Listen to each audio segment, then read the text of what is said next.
Simpang siur lagi penetapan Hari Raya Idul Adha di Indonesia. Kalau yang sebelumnya Idul Fitri kan juga simpang siur itu. Dari sekian banyak matlak, dari sekian banyak orang yang sengaja nginceng hilal, nggak ada yang lihat, tiba-tiba ada satu orang ngelihat, lebaran dah. Sekarang begitu lagi. Semua tempat nggak ada, bahkan bukan hanya di Indonesia. Di negara-negara tetangga kita yang satu area gitu, seperti Malaysia, Brunei, itu nggak ngelihat hilalnya. Tapi kita ada lagi satu orang yang melihat. Sehingga menjadi hari rayanya tanggal 6 Juni. Kalau di negara sebelah kan tanggal 7 Juni. Karena mereka nggak ngelihat hilal. Lalu Kemenak itu memutuskan bahwa, saya bicara di secara general ya, memutuskan bahwasanya ya sudah benar hari ini hari rayanya, seperti sebagaimana kemarin juga tanggal 1 Idul Fitrinya itu yang benar. Kenapa? Karena ada sudah yang melihat satu gitu. Sekarang juga ada yang melihat lagi satu gitu. Ini kita presisikan dulu, kita mau pakai hisab atau pakai hilal. Kalau pakai hilal, satu orang melihat itu tidak diterima kecuali untuk menetapkan 1 Ramadan. Ingat, kita baca di Majmu', selain 1 Ramadan, maka minimal 2 orang saksi. Artinya harus 2 orang yang lihat. Kalau 1 berarti belum. Itu sudah dibahas di mana-mana ya, saya bahasakan sederhana saja. Artinya kita baca di Majmu', sudah dibahas oleh Tigarut yang diambil dari tanggapan dari pesantren Sarang itu. Yang boleh 1 saksi itu hanya untuk 1 Ramadan. Selain dari 1 Ramadan harus 2 saksi. Bagaimana kalau hari raya 1 saksi? Ya tidak boleh. Karena bukan awal Ramadan, itu awal Syawal. Bagaimana kalau Idul Adha ini 1 saksi? Tidak boleh juga. Karena ini bukan awal puasa. Ini mau bilang mau menetapkan tanggal Idul Adha. Ya memang ditetapkan kan tanggal 1-nya tuh. Artinya 1 Idul Adha, satu bulan Dzulhijjah itu tanggal 1-nya itu tidak boleh 1 saksi, harus 2. Lalu pakai dasar apa? Ada pakai dasar dari hasyiahnya Tuhfah. Bukan sarahnya ya. Kalau sarahnya itu berarti kan Tuhfahnya. Itu Ibnu Hajar Al-Haytami. Ini hasyiahnya. Di bawahnya lagi. Lapis 3. Ya, Ibnul Qasim kalau tidak salah. Di situ dijelaskan kalau sudah secara pasti pada hari itu muncul bulan atau hilal, maka sudah boleh diamalkan walaupun tidak terlihat. Ini kan arah-arahnya kepada hisab, hitungan toh. Sudah jauh jalurnya dengan kita bicara ru'yah bin nadhar, ru'yah basyari ya. Apa ru'yah bahasanya itu bil mubasyarah ya, melihat secara langsung, sudah lain jalur. Semua orang yang menghitung, semua orang yang pakai hisab, ya dia memastikan hari itu ada hilal. Kan dihitung itu. Nah, lalu itu dibantah ya. Itu posisinya adalah ucapan dari pemberi hasyiahnya Ibnu Hajar. Berbeda dengan ucapan Ibnu Hajarnya. Bahkan berbeda dengan Syarhul Muhadzabnya Imam Nawawi.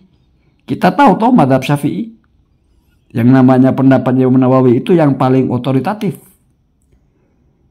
Saya jadi bingung sebetulnya Menteri Agama ini mau pakai hisab apa mau pakai ru'yah? Kalau mau pakai hisab nggak usah buang-buang duit, segala nyuruh orang ngelihat bulan, segala sidang isbat ngapain?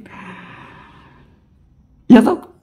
Kalau toh pada akhirnya diabaikan prinsip dasar daripada ru'yahnya, yaitu harus 2 orang, ini 1 orang sudah dianggap sah. Berarti kan percuma pakai ru'yah. Apalagi ditebalkan dengan dasar dalam kitab hasyiahnya Tuhfah. Kalau sudah bisa dipastikan pada hari itu ada hilal, walaupun tidak ada hilal, maka boleh diamalkan. Oh berarti itu juga nggak ada gunanya 1 orang melihat toh. Jadi kan simpang siur ya. Yang mana yang mau dipakai gitu?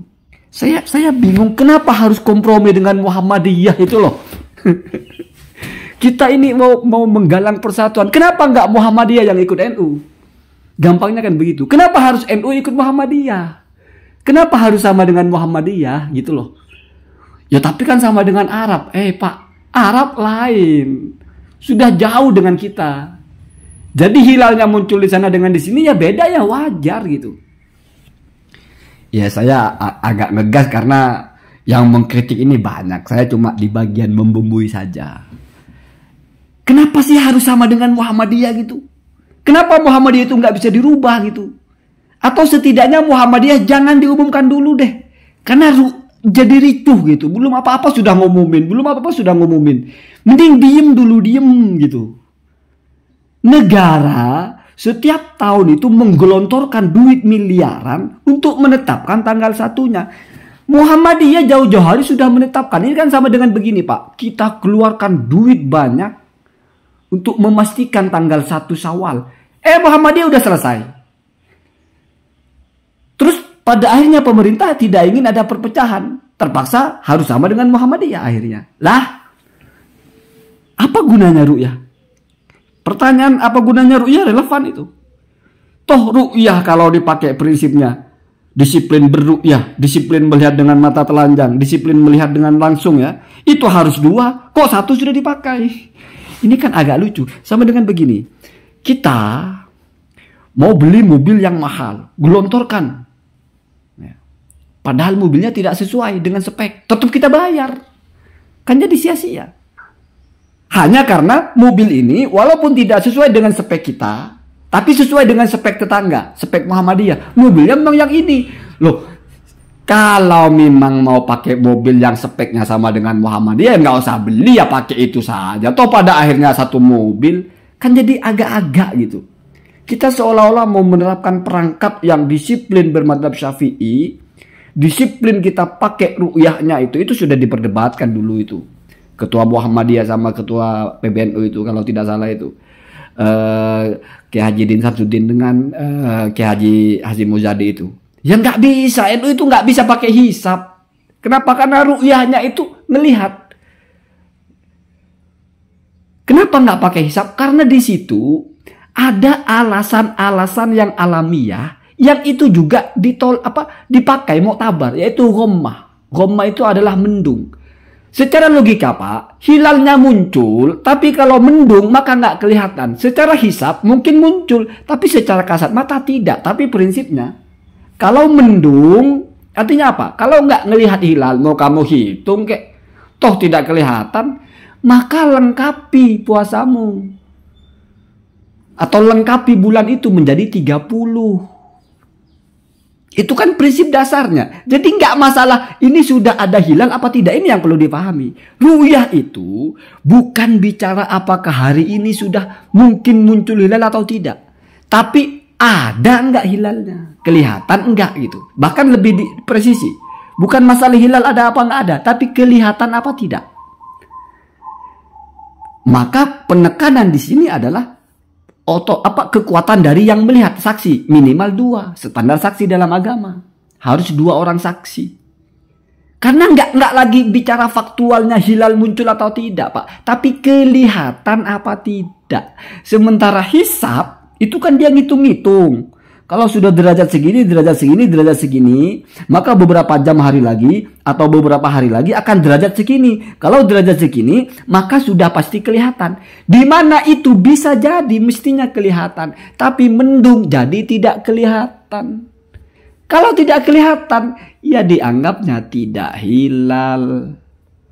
Itulah kenapa menjadi berbeda. Dari dulu kan sudah terbiasa kita berbeda dengan Muhammadiyah. Sekarang aja dipaksakan sama gitu. Kompromi gitu. Tapi komprominya kok malah harus salah satunya berpindah madhab lah, kasarnya begitu ya. Jadi ini agak-agak saya kira ya. Nah, kenapa kalau puasa itu apa bahasanya itu hanya 1 saksi? Lebih lemah daripada 1 Syawal, lebih lemah daripada tanggal 1 bulan-bulan yang lain. Karena kalau puasa keliru Pak, nggak ada persoalan Pak. Mestinya masih tanggal 30 Sya'ban atau mestinya itu masih hari terakhir bulan Sya'ban, kamu sudah puasa, nggak ada urusan Pak. Iya toh kamu wajibnya puasa 30 hari bukan berarti tidak boleh lebih.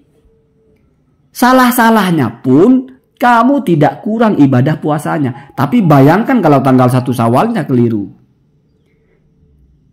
Berarti puasa kamu kurang sehari. Dan sholat idnya tidak sah karena masih di bulan puasa. Kalau tadi misalnya puasanya itu apa bahasanya ya? Kita puasanya kelebihan, mestinya masih belum puasa, tapi kita sudah puasa. Puasanya lengkap, idnya sah pas di harinya. Lebih-lebih ini Idul Adha, kurban. Orang berkurban beli sapi puluhan juta. Dipotongnya masih tanggal 9. Gimana itu? Nggak sah sebagai kurbannya. Ya dapat pahala sodako. Tapi nggak sah sebagai kurbannya. Sholat idnya juga nggak sah. Kan gitu gampangnya. Atau kalau sholat idnya nggak sah kan juga bukan wajib. Iya. Kurban kan juga bukan wajib. Iya, siapa yang bilang wajib? Tapi kalau yang pertama itu yang puasa. Puasa kamu kurang sehari. Atau kalau terlewat puasa kamu lebih sehari, pas kebetulan kamu puasa di bulan di bulan Syawal tanggal 1. Kan jadi haram puasanya. Jadi logikanya sederhana. Sudahlah, kalau mau pakai ru'yah, melihat langsung, pakai itu aturan-aturannya. Jangan dikompromikan. Pakai ru'yah, satu yang ngelihat. Ini kan berarti ru'yah aneh, Pak. Walaupun agak lucu. Semua orang nggak ngelihat, bisa gitu satu orang ngelihat ya. Agak-agak itu ya. Apalagi cara penghujahannya bukan alih-alih mencari dasar boleh nggak satu saksi, malah diarahkan kepada yang sama sekali nggak berhubungan dengan ru'yah. Ngambil ibarahnya di hasiahnya tuhfah. Sebetulnya walaupun nggak kelihatan, kalau sudah bisa dipastikan, sudah boleh diamalkan, sudah boleh dianggap ada hilal. Wah itu sudah bukan ru'yah, Pak. Jadi agak lucu, nggak nemu pendasaran untuk mengokohkan satu orang cukup. Malah ditambahi dengan dalil di samping itu bahasanya. Di samping itu kan begitu bahasanya. Ya ini memang cuma satu. Tapi kan di samping itu ada toh ulama yang membolehkan. Kalau sudah dipastikan hari itu hilal. Walaupun nggak kelihatan kan boleh juga.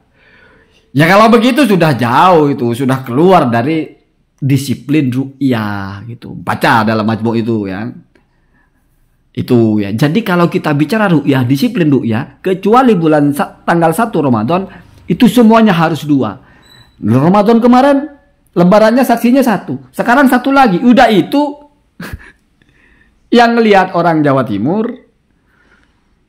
tempat ngelihatnya di Aceh. Orang Acehnya aja nggak ngelihat. Nah, ini agak-agak ya. agak-agak kita ini, Bang. Sampai Gus Wahab itu mengistilahkan negara Konoha ya. Memang di Konoha ini aneh-aneh. Ini genting sampai sekelas pesantren sarang itu membuat maklumat gitulah, membuat edaran gitu ya. Jadi saya wajar ngegas lah, setidaknya kan saya di pihak mereka.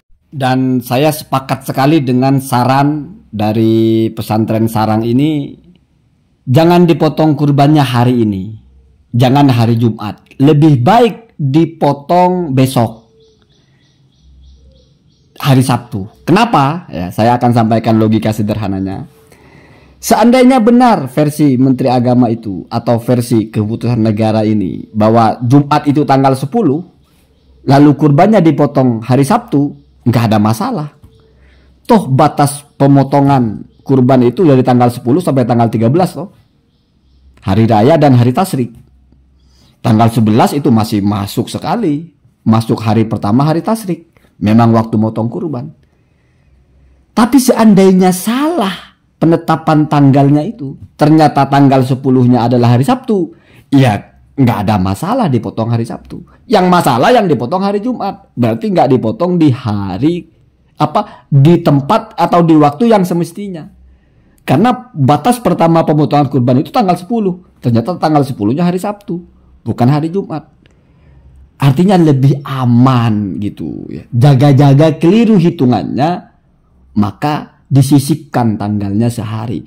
Ini ya, walaupun mungkin tidak sempat ditulis dalam edarannya dari sarang itu, ini setidaknya sesuai dengan salah satu hikmah kenapa disunahkan puasa tanggal 9 bahkan dengan tanggal 11-nya di bulan Muharram.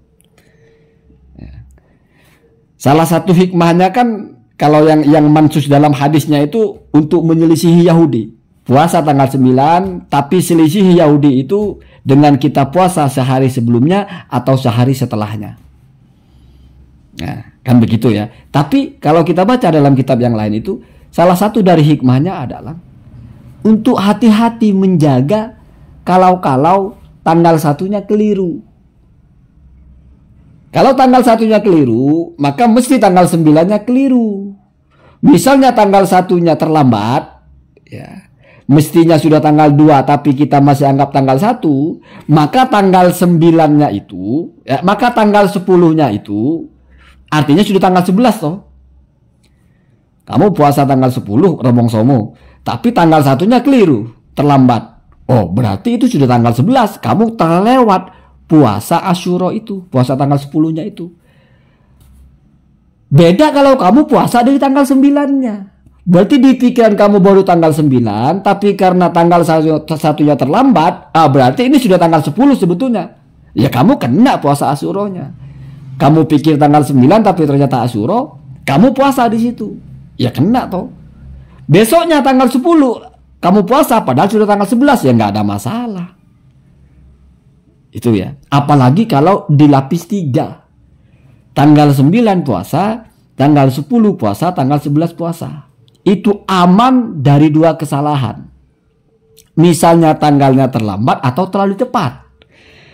Kalau misalnya tanggalnya terlalu cepat, mestinya masih tanggal 30 Dzulhijjah, tapi sudah dianggap 1 Muharram. Berarti ketika kita anggap itu 10 Muharram, aslinya masih 9. Kamu puasa di tanggal 10 itu ya, yang kita anggap tanggal 10 aslinya masih tanggal 9, kamu puasa.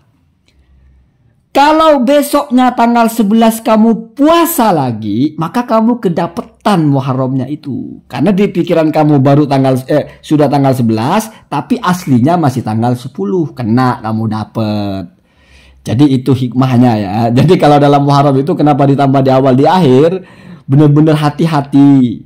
Ya, siapa tahu terlambat atau terlalu cepat. Gitu ya. Jadi sudah pas kalau dipotongnya itu besok gitu ya. Besok. Kalau besok dipotongnya itu mau kita terlalu cepat atau terlambat sama saja.